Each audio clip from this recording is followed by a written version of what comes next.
Nelle zone montuose della Sardegna la vita conserva ancora una profonda impronta arcaica.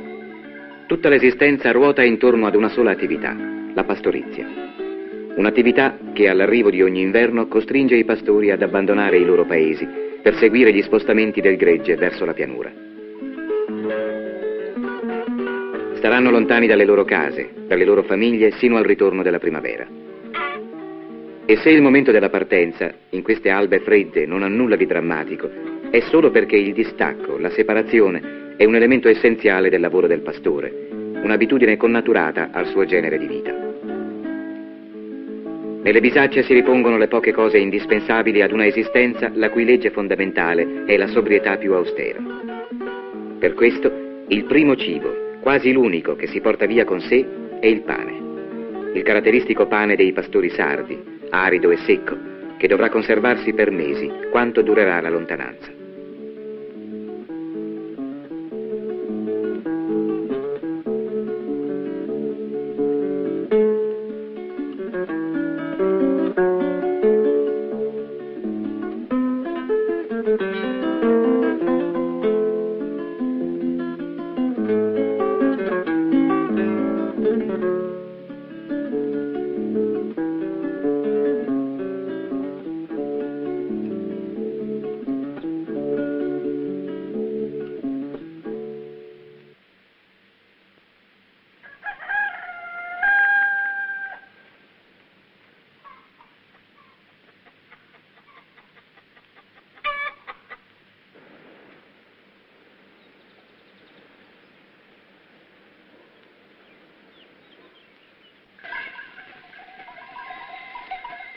Per questo rapporto così stretto che lega fra loro le esigenze della pastorizia nomade e le abitudini di vita dei paesi della montagna sarda, la preparazione e la confezione del pane assume ai nostri occhi un valore esemplare, capace di illuminare insieme ogni altro aspetto della civiltà arcaica.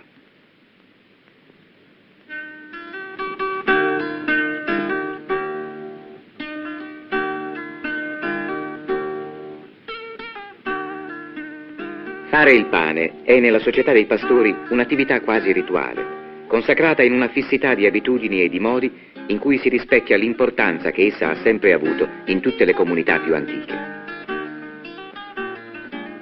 La religiosità dei gesti che accompagna la lunga fatica per la preparazione del pane non è soltanto una nostra impressione di raffinati scopritori di culture elementari. Cocenne? È la domanda di chi entra in una casa dove ci siano donne davanti al forno. Cuocendo? Cuocendo, rispondono in coro le donne, senza aggiungere altro. Deus vos bardet, Dio vi guardi, è allora il saluto. Et nos beneicat, e ci benedica, è la risposta delle donne. Il sistema di domande e risposte ha il ritmo di una vera e propria liturgia. La sua solennità è la traduzione in formule della lentezza di un lavoro che è anche molto faticoso.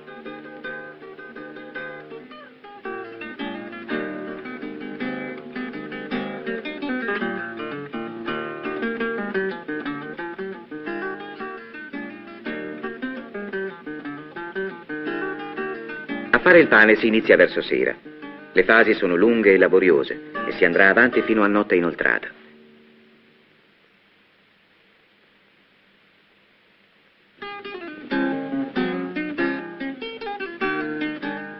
Il pane è il lavoro che più di ogni altro chiama in causa il vicinato.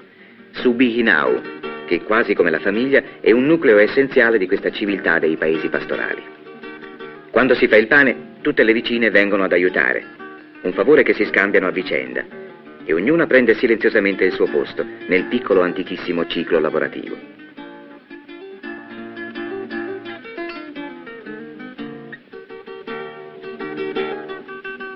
Qui veramente il pane si fa con le mani, non soltanto perché le mani sono l'unico strumento della lavorazione, ma perché soltanto una lunga, continua manipolazione garantisce che il pane sarà buono.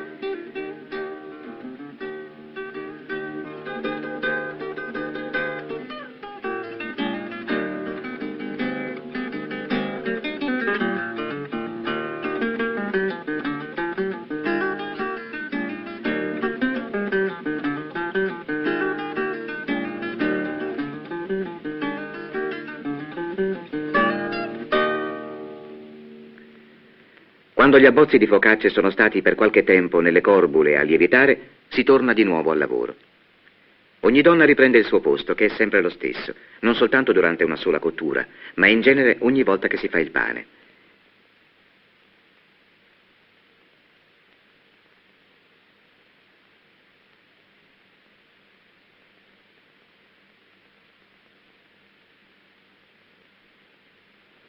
Di lato, le bambine ripetono i gesti delle grandi, in un esercizio imitativo che fa parte dell'educazione spontanea che questa società dà ai suoi piccoli. Giocano, ma lavorano, perché il pane è il lavoro della donna nei paesi pastorali. È quello più strettamente e più profondamente legato all'economia di sussistenza. Ogni sfoglia viene passata da una donna all'altra come in un lavoro a catena, e ogni passaggio la assottiglia sempre di più. Ultimato il giro lungo il cerchio, la lavorazione della sfoglia è completata. Allora vengono riposte in attesa della cottura, ben separate le une dalle altre, con una lunga striscia di orbace tessuta apposta per quest'uso. Il lavoro ha così una sua precisa razionalità, un'organizzazione elementare ma funzionalissima. Ogni momento della lavorazione nasce qui da quella coralità che è una caratteristica essenziale di ogni lavoro nel mondo arcaico. La provvista del pane deve durare un mese, anche 2. Perciò la confezione del pane nelle case delle zone di montagna si ripete a una certa distanza, di solito una volta al mese.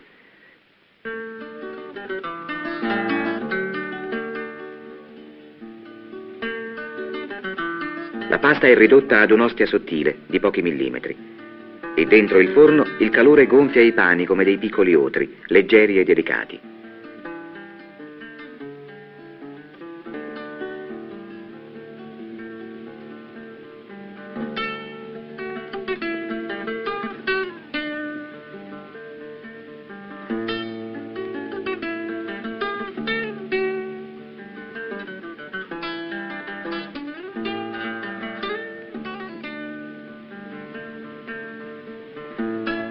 Dopo che con un coltello si sono separate le 2 superfici, seguendo la divisione che è avvenuta durante la cottura, i fogli così ottenuti vengono rimessi nel forno per pochi attimi e ne escono duri e croccanti come biscotti.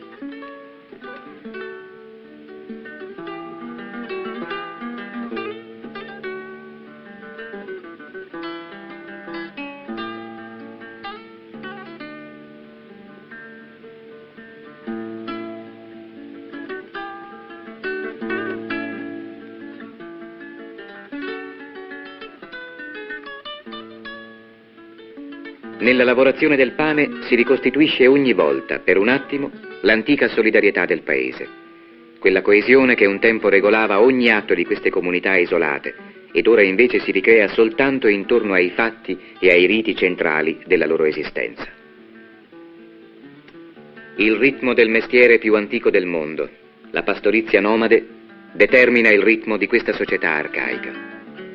Così non è soltanto una impressione poetica, ma una verità sociologica, questa atmosfera primordiale, il senso di un mondo intatto e fermo nei secoli, che ci sorprende a volte di fronte alla lentezza antica delle abitudini, alle aperture solenni del paesaggio.